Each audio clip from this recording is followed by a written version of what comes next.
है अंधेरा बहुत, अब सूरज निकलना चाहिए। जैसे भी हो ये मौसम बदलना चाहिए।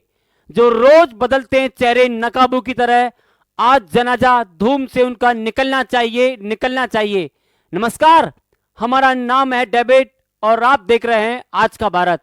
इस आज के भारत में विश्व की नंबर 1 मीडिया अदालत के कटघरे में खड़ी है।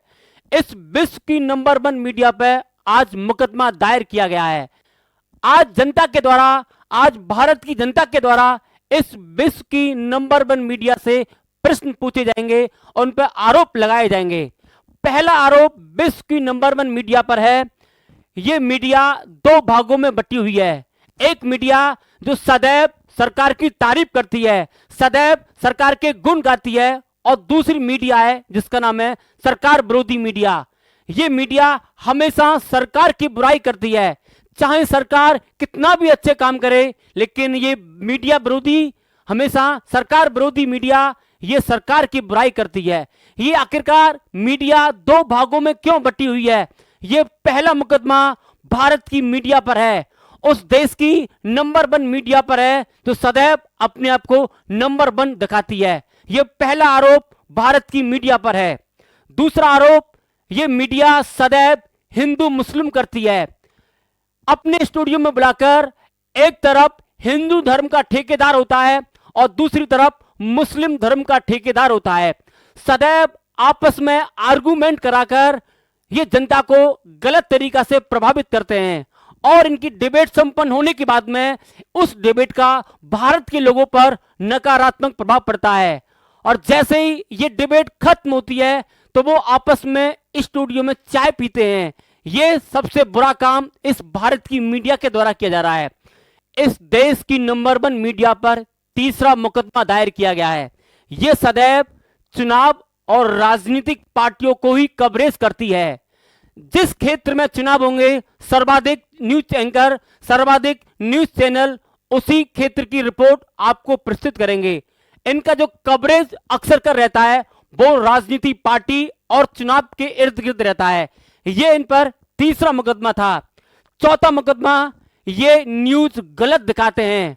कुछ न्यूज एंकर अपने व्यूज बढ़ाने के लिए गलत खबर दिखाते हैं।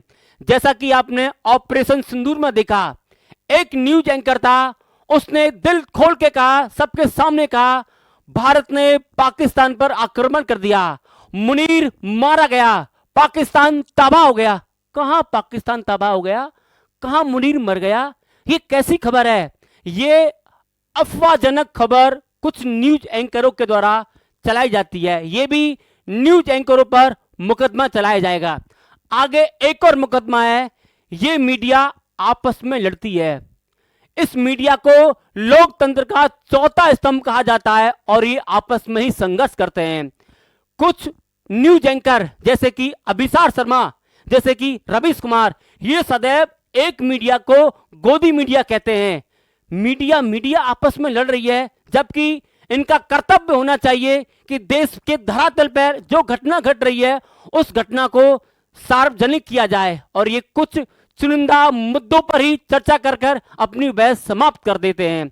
ये 5 मुकदमे भारत की जनता के द्वारा, आज के भारत के द्वारा इस मीडिया पर लगाए जाते हैं। एक और मुद्दा है, हमारा देश जल रहा है, हमारे जंगल जल रहे हैं, हमारे जंगलों को काटा जा रहा है, हमारी प्रकृति को तबाह किया जा रहा है। ये न्यूज एंकर क्यों रोड पर, सड़क पर आकर आंदोलन क्यों नहीं करते हैं? ये हमेशा स्टूडियो पर बैठकर अपनी बात जनता तक पहुंचाते हैं। कभी किसी न्यूज चैनल को, कभी किसी न्यूज एंकर को आपने सड़कों पर आते हुए देखा है? जबकि भारत की जनता हर मुद्दे पर आंदोलन करती है। ये क्यों एसी में बैठकर, स्टूडियो में बैठकर अपनी बात रखते हैं? पूछता है भारत की जनता, पूछता है आज का भारत। और भी मेरे बहुत सारे प्रश्न हैं। एक और प्रश्न है मेरा भारत की मीडिया से, एक और प्रश्न है, भारत की अर्थव्यवस्था विश्व की नंबर 1 अर्थव्यवस्था कैसे बने, इसकी सलाह, इसके विचार सरकार से साझा क्यों नहीं करती है? आगे एक और मेरा प्रश्न है सरकार से, ये सदैव हिंदू मुस्लिम ही क्यों करती है? उस हिंदू मुस्लिम डिबेट का पूरे भारत में क्या प्रभाव पड़ता है, क्या ये मीडिया जानती है? इस खबर से भाईचारा खत्म हो रहा है, हमारी प्रस्तावना में बंदित्व है, भाईचारा है, उसका हनन किया जा रहा है, उसकी हत्या की जा रही है इन एंकरों के द्वारा। एक और प्रश्न है, ये मीडिया सरकार को सलाह क्यों नहीं देती है कि हमें हमारा निर्यात बढ़ाना चाहिए, यदि हमारा निर्यात बढ़ेगा तो हमारी अर्थव्यवस्था बढ़ेगी। ये अध्ययन करके, ये दूसरे देशों में जाकर अध्ययन करके क्यों ना सरकार को बताती हैं? एक और प्रश्न चिन्ह ये मीडिया पर है।